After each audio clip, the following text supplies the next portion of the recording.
দোস্ত স্প্রে করতে চাও? হয় তো স্প্রে করতেছি। বাহ, সুন্দর স্প্রে করতে চাও। দোস্ত একটু ঘিরে খাও।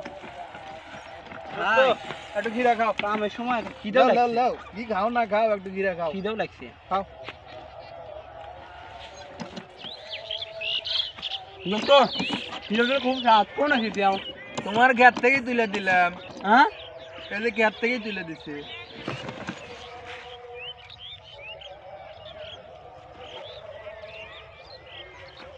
কে রে দোস্তর কি হইলো? হুমুন্দি মরে গেছে রে, ওয়াল্লা পলাই রে।